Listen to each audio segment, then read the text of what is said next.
ప్రజల ప్రాణాలు కాపాడే 108 వాహన సేవలపై వైసీపీ నిందలు వేయడం విడ్డూరంగా ఉందని పాణ్యం ఎమ్మెల్యే గౌరు చరితారెడ్డి మండిపడ్డారు.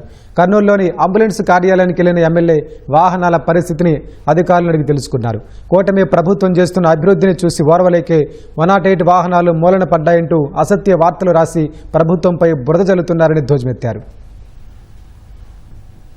ఇది ఎంతో పేదలకు ఉపయోగపడుతుందన్న ఉద్దేశంతోనే 108 సర్వీసులు కొనసాగుతూనే ఉన్నాయి. ఇది ఇప్పుడు ఏదైతే 108 సర్వీసులు ఉన్నాయో అవి గతంలో కంటే కూడా ఇప్పుడు బాగా పనిచేస్తూ ఉన్నాయి. ఇప్పుడు ఇవన్నీ పక్కకు పడేసినారనో అవన్నీ గత ప్రభుత్వంలో ఉన్నవి అవన్నీ ఇప్పుడు మంచి సర్వీస్ అందిస్తూ ఉంది.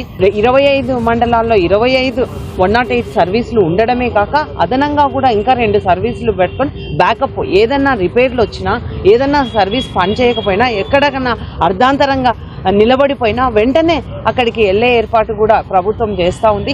కూటమి ప్రభుత్వం చేసే అభివృద్ధి పనులను ఓర్చుకోలేక ఇప్పుడు ఈ వైసీపీ నాయకులు అసత్య ప్రచారాలు చేస్తూ ఉన్నారు. వాళ్ళకు పని పాట లేదు, ఏదో బురద జల్లడమే వాళ్ళ పనిగా పెట్టుకున్నారు. ఒక ఫేక్ సాక్షి పత్రిక, సాక్షి ఛానల్ పెట్టుకొని దుష్ప్రచారాలు చేస్తూ ప్రజలను ప్రక్కదోవ పట్టించడానికి వాళ్ళకు నోటుకొచ్చినట్లు మాట్లాడుతూ ఉన్నారు.